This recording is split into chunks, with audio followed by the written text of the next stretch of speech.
একদিনে সকল সমস্যার সমাধান হবে না। যেভাবে স্বৈরাচার এই দেশের অর্থনীতি বলেন, এই দেশের পররাষ্ট্রনীতি বলেন, এই দেশের শিক্ষা ব্যবস্থা বলেন, এই দেশের স্বাস্থ্য ব্যবস্থা বলেন, প্রত্যেকটি ব্যবস্থাকে ধ্বংসপ্রাপ্ত করে দিয়ে গেছিল। সেই আমরা সরকার গঠন করার পরে দেশের সকল অবস্থাকে আমরা ধ্বংসপ্রাপ্ত পেয়েছি। সেজন্যই প্রিয় ভাই বোনেরা, আমাদেরকে ধ্বংস থেকে গড়ে তুলতে হচ্ছে। এই যে এমপি সাহেব একটু আগে এখানে ব্রিজ এবং রাস্তার কথা বলে গেলেন, যদি দেশে উন্নয়নই হতো তাহলে এই কাজগুলো এত বছরেও হলো না কেন? এই জন্যই হয় নাই, কারণ এর আগে যারা দেশের শাসনভার দখল করে রেখেছিল তারা জনগণের ভোটে নির্বাচিত ছিল না। তারা জোর করে ক্ষমতা দখল করে রেখেছিল এবং সেজন্যই তারা জনগণের জন্য কোনো কাজ করে নাই। আমরা দেখেছি, আমি জানি সমগ্র দেশের মানুষ, বিভিন্ন শুধু ঢাকা শহর না, ঢাকা শহর সহ বাংলাদেশের সকল মানুষ, সকল জেলা উপজেলার বহু মানুষ বিদ্যুতের কষ্ট ভোগ করছেন এই মুহূর্তে। কিন্তু এই যে বিদ্যুতের সমস্যা, এই সমস্যা স্বৈরাচার, যে স্বৈরাচারকে এই দেশের মানুষ বিতাড়িত করেছে, তাদের আনপ্ল্যান অপরিকল্পিত পরিকল্পনার জন্য, অপরিকল্পিত বিভিন্ন পদক্ষেপের জন্য আজকে বিদ্যুৎ এবং জ্বালানির এই অবস্থা।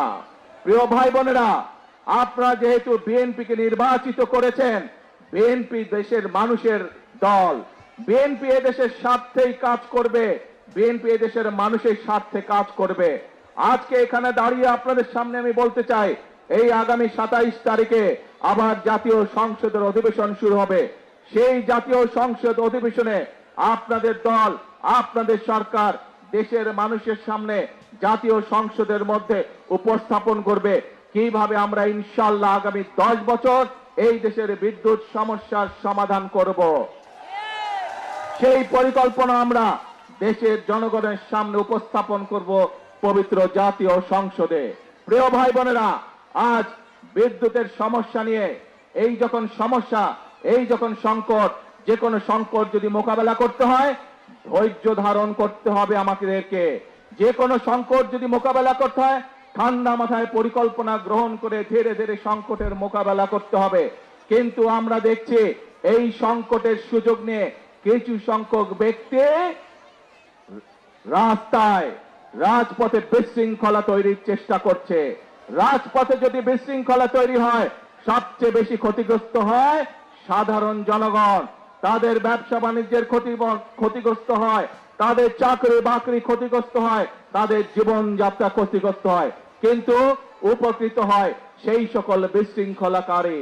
প্রিয় ভাই বোনেরা, প্রথমেই বক্তব্যের প্রথমেই আমি আপনাদের সামনে বলেছি, আমাদের লক্ষ্য হচ্ছে আগামীতে একটি ওয়েলফেয়ার স্টেট গঠন করা, একটি কল্যাণমুখী রাষ্ট্র গঠন করা, এবং সে কারণে আমরা কি কি পদক্ষেপ গ্রহণ করছি আপনাদের সামনে আমি তুলে ধরেছি।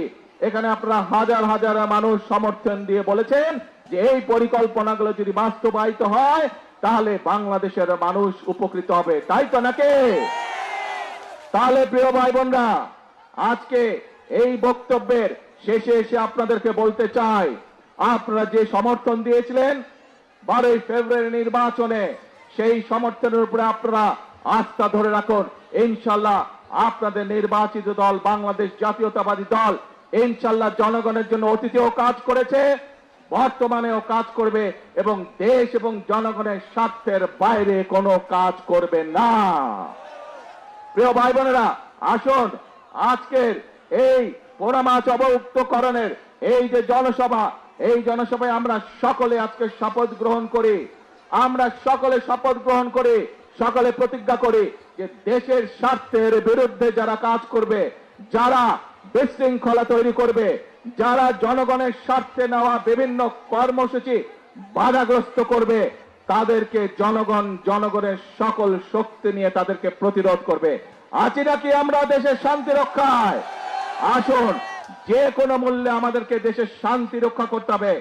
মানুষ এখন, দেশের মানুষ এখন দেশের শান্তি চায়, দেশের মানুষ এখন শৃঙ্খলা চায়, আইনের শাসন চায়, দেশের মানুষ কর্মসংস্থান চায়, দেশের মানুষ তার সন্তানদের জন্য শিক্ষা চায়, দেশের মানুষ তার পরিবারের জন্য স্বাস্থ্য ব্যবস্থা চায়।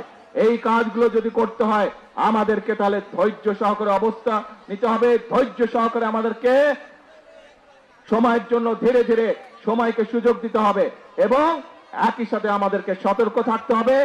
যারা বিশৃঙ্খলা তৈরি করছে তাদের ব্যাপারে আমাদেরকে সতর্ক থাকতে হবে। আছেন নাকি আপনারা আমার সাথে? ইনশাআল্লাহ প্রিয় ভাই বোনেরা, আজকে এই পর্যন্ত বক্তব্য রেখে আমি আমার বক্তব্য শেষ করছি। তবে আপনাদের কাছে প্রত্যাশা, 12 তারিখে যেভাবে আপনারা সমর্থন দিয়ে আপনারা আস্থা রেখেছিলেন বিএনপির উপরে, পরিষ্কার ভাবে আমি বলে দিতে চাই, ইনশাআল্লাহ আপনারা আস্থা ধরে রাখুন। বিএনপি আপনাদের সাথে ছিল, বিএনপি বাংলাদেশের জনগণের পাশে আছে, বিএনপি বাংলাদেশের জনগণের সাথে আছে, বিএনপি বাংলাদেশের জনগণের জন্যই কাজ করবে যতদিন বিএনপি টিকে থাকবে ইনশাআল্লাহ। আল্লাহ হাফেজ। বাংলাদেশ জিন্দাবাদ, বাংলাদেশ জাতীয়তাবাদী দল জিন্দাবাদ।